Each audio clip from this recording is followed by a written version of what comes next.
Students, have a very sweet day to all of you and I hope you are well and safe at your home. जी हाँ बच्चों, आप घर पे ठीक ठाक होंगे और अपनी स्टडी जो है रेगुलर रूप से कर रहे होंगे। जी हाँ, ऐसी मैं आपसे उम्मीद करता हूँ। आज हम पढ़ने वाले हैं 11th अकाउंटेंसी से अकाउंटिंग प्रिंसिपल के सिग्निफिकेंट प्रिंसिपल के बारे में और वो प्रिंसिपल है कॉस्ट प्रिंसिपल। जी हाँ, जैसा कि नाम से सिद्ध होता है कि ये कॉस्ट प्रिंसिपल है तो इसमें किसी एक चीज की कॉस्ट को लेते हुए, जी हाँ, इसमें लेते हैं एसेट की ओरिजिनल वैल्यू यानी कि एसेट की ओरिजिनल कॉस्ट को लेते हैं। ठीक है बच्चों, पढ़ते हैं इस प्रिंसिपल के बारे में।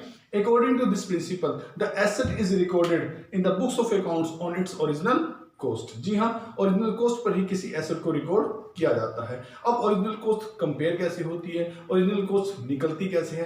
बेटा, किसी एक एसेट को जब हम खरीदते हैं ना तो उस खरीदने की क्रिया को हम इक्वेशन ऑफ एसेट्स कहते हैं, अर्थात किसी वस्तु को खरीदने की क्रिया को इक्वेशन ही कहा जाता है। जब इक्वेशन करते हैं हम लोग तो वो मशीनरी हम खरीद लेते हैं। खरीदने के साथ साथ हमें इंस्टॉलेशन चार्जेस भी लगाने पड़ते हैं। किसी एक मशीनरी को खरीद कर ले आएंगे और उसको स्थापित करने के, जो उसको फिट करने के, जो उसको रेडी टू यूज में लाने के खर्चे होंगे उन्हें हम इंस्टॉलेशन चार्जेस कहते हैं। जी हाँ, सपोज कीजिए हमने एक मशीनरी 1.5 लाख रुपए की खरीद ली।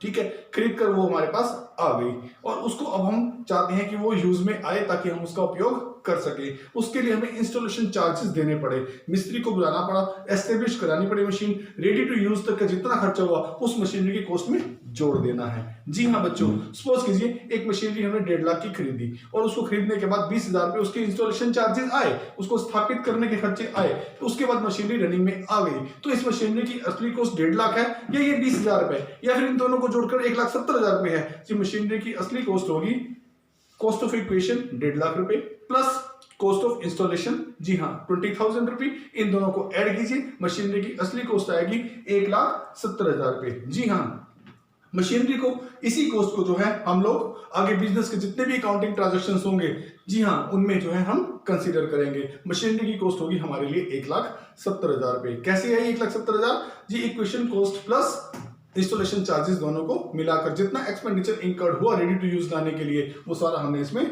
शामिल कर लिया। इस कॉस्ट को आगे फ्यूचर में हम लोग अकाउंटिंग ट्रांजैक्शंस के लिए यूज करते आते हैं। सपोज कीजिए एक मशीनरी जो है इसी ओरिजिनल वैल्यू पर 1 साल तक जो काम करती रहेगी तो 1 साल के बाद कुछ डेप्रिसिएशन इस पर लगेगा। जी हाँ, वो डेप्रिसिएशन जो है इसकी ओरिजिनल वैल्यू पे ही लगने वाला है। वो ओरिजिनल वैल्यू होगी इसकी 1,70,000 रुपए। जी हाँ, 1,70,000 रुपए पर ही अगले साल अकाउंटिंग ट्रांजैक्शंस यानी कि इस पर डेप्रिसिएशन लगेगा। इस तरह ईयर बाय ईयर इसी कॉस्ट पर जो है इसका डेप्रिसिएशन लगता, मतलब इसकी ओरिजिनल वैल्यू पर या बची हुई वैल्यू पर डेप्रिसिएशन जो है लगता चला जाएगा। अब एक सवाल ये उठता है, अगर इस मशीनरी या किसी एक एसेट की वैल्यू फ्यूचर में बढ़ जाती है, सपोज कीजिए इस मशीनरी की वैल्यू महंगाई के कारण जो है मार्केट में अब ये नई मशीनरी जो है वो 2 लाख रुपए की आती है। इन्फ्लेशन ने क्या किया, इसकी कीमत को बढ़ा दिया, परंतु हम बढ़ी हुई कीमत को इस सिद्धांत के अनुसार नहीं ले सकते हैं। हम केवल वही कीमत लेंगे जिस पर हमने बुक्स को और जिस पर हमने एसेट को खरीदा था, जिस पर हमने मशीनरी को खरीदा था। 1.5 lakh plus installation charges ready to use पर बने थे वो 1,70,000 रुपए, तो 2 लाख रुपए पर इसे रिकॉर्ड नहीं कर सकते हैं। मेरे बच्चों, कहना ये चाहता हूं कि जो प्रिंसिपल है कॉस्ट प्रिंसिपल, ये किसी चीज को इक्वेशन करने के और उसके इंस्टॉलेशन चार्जेस को शामिल करता है, जिससे इसकी एक बार बुक वैल्यू जो रिकॉर्ड हो जाती है उसी per year two year depreciation काटता चला जाता है। ये वैल्यू क्योंकि हमने एसेट, ये जो एसेट हम कह रहे हैं कि हमने खरीदी और ईयर टू ईयर इस पर डेप्रिसिएशन लगता जाएगा, तो फ्यूचर में इसकी कीमत बढ़ने पर भी उसकी बढ़ी हुई कीमत रिकॉर्ड नहीं हो सकती है।